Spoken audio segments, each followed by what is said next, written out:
اب میں یہاں آیا ہوں تو میں ماشاءاللہ جس طرح بتا، ایک اور بات حضرت کے بارے میں کہہ دوں، پھر یعنی اس کو سلسلے کو مکمل کرتے ہیں.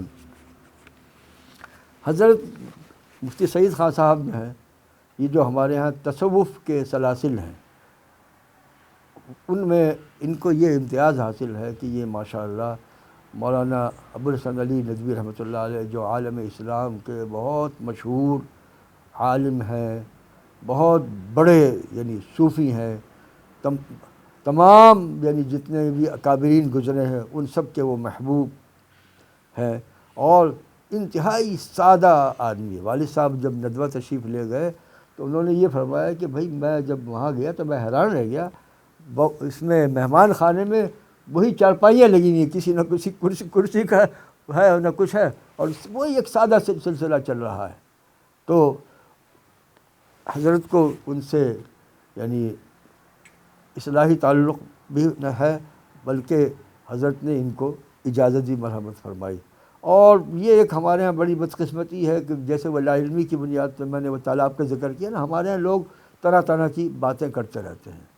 میرے حوالے سے بھی کسی نے یعنی یہ کہہ دیا کہ یہ تو یعنی مولانا عبدالرشید نعمانی سے تو ان کا کوئی تعلق ہی نہیں ہے، اور ہم نے شہید صاحب سے اس کی یعنی صاحب زندہ ہیں ان سے معلوم کر لیں. تو جس دن میں نے یہ پڑھا کیا بلکہ وہ جو آج کل یوٹیوب پہ تھا کس پہ دیکھا، تو میں نے اسی دن ان کو فون کیا. میرا بہت عرصے سے ان سے رابطہ نہیں تھا کہ بھائی حضرت یہ بات آئی ہے اور میں یہ چاہتا ہوں کہ اس کی وضاحت کر دوں، ابھی میں زندہ ہوں اور بلا وجہ میرے حوالے سے کوئی بات پھیلنی نہیں چاہیے.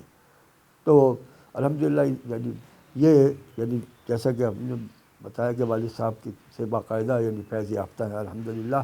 اسی طرح بہت سے لوگ مولانا علی میاں سے ان کو اجازت ہے یا نہیں ہے اس کے بارے میں بڑی چمے گوئیاں کرتے ہیں. تو یہ میں نے حضرت سے یعنی پوچھا تو حضرت نے اس سلسلے میں 2 چیزیں بتائیں جو باقاعدہ حضرت کے اپنے تحریر میں موجود ہیں. میں وہ بھی پڑھ دیتا ہوں. بسم اللہ الرحمن الرحیم. الحمدللہ وسلام علی عبادہ الذین اصطفیٰ، اما بعد. راقب السطور ابوالحسن علی ندوی کو اس امر کے اعتبار سے مسرت ہے کہ لندن میں مولوی محمد سعید خان صاحب سے ملاقات ہوئی اور چند روز ساتھ رہنا ہوا. وہ حضرت سید احمد شہید رحمۃ اللہ علیہ کے سلسلہ عالیہ محمدیہ نقشبندیہ میں داخل ہوئے، اور اس عاجز نے ان کو اس میں اجازت بھی دی. وہ دوسرے طالبین کو بھی اس سلسلہ عالیہ میں داخل کر سکتے ہیں. اللہ تعالیٰ ان کو اور اس سلسلے میں داخل ہونے والوں کو سلسلہ عالیہ مقبولیہ کے حقوق ادا کرنے اور شکر کی توفیق عطا فرمائے اور اس کی برکات میں حصہ عطا فرمائے. وما ذلک علی اللہ بعزیز.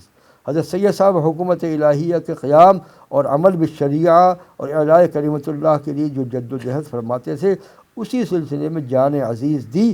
اللہ تعالیٰ اس سلسلے میں داخل ہونے والوں اور داخل کرنے والوں کو اس کے اجر، اس کے اجرا اور اس کے لیے سعی و جد و جہد کی توفیق عطا فرمائے. اس کے علاوہ بھی حضرت نے ایک اور خط لکھا ہے. عزیز محب عزیز و مکرم داعی اللہ، یہ بڑا یعنی خطاب ہے جو یہ قابل رشک خطاب ہے کہ مفتی سعید صاحب کو حضرت مولانا ابوالحسن ندوی نے داعی اللہ کا خطاب دیا ہے. وفقہ اللہ لما یحب و یرضی. السلام علیکم ورحمۃ اللہ وبرکاتہ. کل شام کو آپ سے ٹیلی فون پر گفتگو ہوئی، اس کے کچھ بعد آپ کا فیکس بھی مل گیا. ہمیں وہ بات جو لندن میں ہوئی تھی یاد نہیں رہی تھی، اور مسئلہ بھی ذرا احتیاط کا ہے اور اس کے لیے کچھ صحبت اور زیادہ واقفیت کی ضرورت ہوتی ہے. آپ کی گفتگو کے بعد دعوتی و اصلاحی مصالح کی بنا پر جن کی خاص طور پر بیرونی مغربی ممالک میں سخت ضرورت ہے اور بڑا خلا بھی پایا جاتا ہے، ہم توکلاً علی اللہ تعالی آپ کو سلاسل اربعہ میں اجازت دیتے ہیں. سلسلہ قادریہ میں ہم کو شیخ التفسیر اور داعی اللہ حضرت مولانا احمد علی صاحب لاہوری سے، اور سلاسل اربعہ میں شیخ وقت حضرت مولانا عبدالقادر صاحب رائے پوری سے اجازت حاصل ہے. آپ سے یہ درخواست ہے کہ آپ حضرات دیوبند کے مسلک کہ توحید و اتباع سنت پر قائم رہیں اور سید احمد شہید رحمۃ اللہ علیہ کی تعلیم و ہدایات پر عمل کریں. ان کے ملفوظات و ارشادات کے مجموعے صراط مستقیم اور حضرت شاہ اسماعیل شہید رحمۃ اللہ علیہ کی تالیف تقویۃ الایمان کو دستور العمل جانے، راقیم کی کتاب دستور حیات، اور ہو سکے تو مولانا تھانوی کے مواعظ ملفوظات سے بھی استفادہ کریں۔ اللہ تعالیٰ آپ سے زیادہ نفع پہنچائے۔